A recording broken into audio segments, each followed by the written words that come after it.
ಹುಟ್ಟಿದ ಸೂರ್ಯ ಮುಳುಗಲೇಬೇಕು. ಹಾಗೆ ಕಾರ್ಯಕ್ರಮದ ಅಂತಿಮ ಘಟ್ಟದಲ್ಲಿ ನಾವಿದ್ದೀವಿ. ನಾವು ಕರೆದ ಕರೆಗೆ ಹೋಗೊಟ್ಟು ಈ ಕಾರ್ಯಕ್ರಮಕ್ಕೆ ಬಂದು ಇಷ್ಟು ಹೊತ್ತು ಸಮಯ ಕಳೆದಂತ ಶ್ರೀಯುತ ಕೃಷ್ಣ ಬಿಲ್ಲವ, ನಿವೃತ್ತ DGM SSC DCC ಬ್ಯಾಂಕ್ ಇವರನ್ನ ಹೃತ್ಪೂರ್ವಕವಾಗಿ ಧನ್ಯವಾದವನ್ನ ಬಯಸ್ತಾ ಇದ್ದೇನೆ. ಇವರಿಗೆ ನರಸಿಂಹ ಅವರು ಸ್ಮರಣಿಕೆಯನ್ನ ಕೊಟ್ಟು ಗೌರವಿಸಬೇಕಾಗಿ ಕೇಳಿಕೊಳ್ತಾ ಇದ್ದೇವೆ. ನರಸಿಂಹ ಪೂಜಾರಿ ಅವರು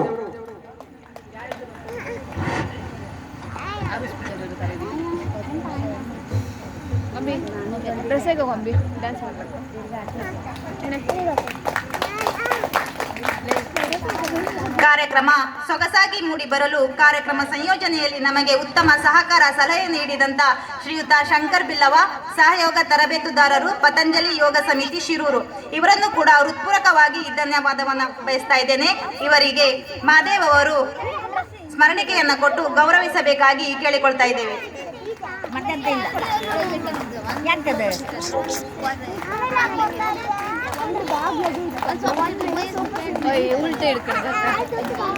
ಶ್ರೀ ನಾಗಬ್ರಹ್ಮ ಜಟ್ಟಿಗೇಶ್ವರ ಯುವಕ ಸಂಘದ ಕ್ರಿಯಾಶೀಲ ಅಧ್ಯಕ್ಷರಾಗಿರುವಂತಹ ಶ್ರೀ ನಿತ್ಯಾನಂದ ಪೂಜಾರಿ ಇವರನ್ನು ಕೂಡ ಹೃತ್ಪೂರ್ವಕವಾಗಿ ಧನ್ಯವಾದವನ್ನ ಬಯಸ್ತಾ ಇದ್ದೇನೆ. ಇವರಿಗೆ ರಾಘವೇಂದ್ರ ಅವರು ಸ್ಮರಣಿಕೆಯನ್ನು ಕೊಟ್ಟು ಗೌರವಿಸಬೇಕಾಗಿ ಕೇಳಿಕೊಳ್ತಾ ಇದ್ದೇವೆ.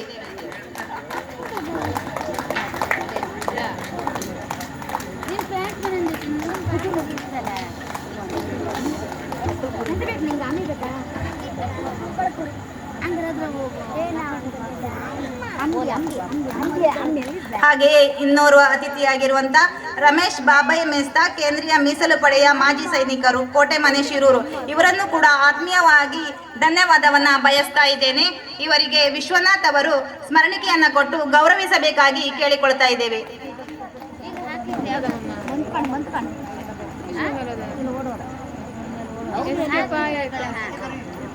ಅವರ ಬದಲಾಗಿ ದಿನೇಶ್ ರವರು ವೇದಿಕೆಯ ಮೇಲೆ ಬಂದು ಸ್ಮರಣಿಕೆಯನ್ನ ಕೊಟ್ಟು ಗೌರವಿಸಬೇಕಾಗಿ ಕೇಳಿಕೊಳ್ತಾ ಇದ್ದೇವೆ.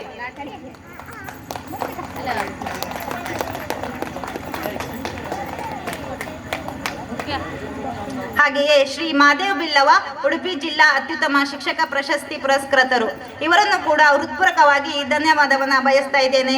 ಇವರಿಗೆ ನಾಗೇಶ್ ರವರು ಸ್ಮರಣಿಕೆಯನ್ನ ಕೊಟ್ಟು ಗೌರವಿಸಬೇಕಾಗಿ ಕೇಳಿಕೊಳ್ತಾ ಇದ್ದೇವೆ.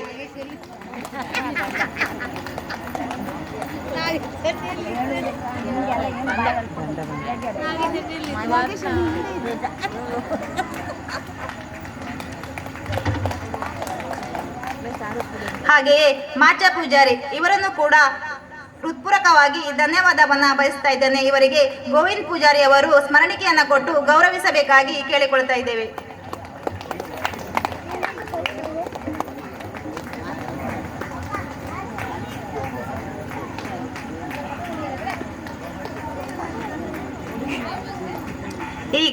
ಇಷ್ಟು ಹೊತ್ತು ಇಲ್ಲಿ ನೆರೆದಿರುವಂತ ಎಲ್ಲರಿಗೂ ಕೂಡ ಧನ್ಯವಾದವನ್ನ ಬಯಸ್ತಾ ಇದ್ದೇನೆ. ಧನ್ಯವಾದ. ಭಾಷಣವನ್ನು ಮಾಡಿದ ಗೌರಿ ಅವರಿಗೆ ಧನ್ಯವಾದಗಳು.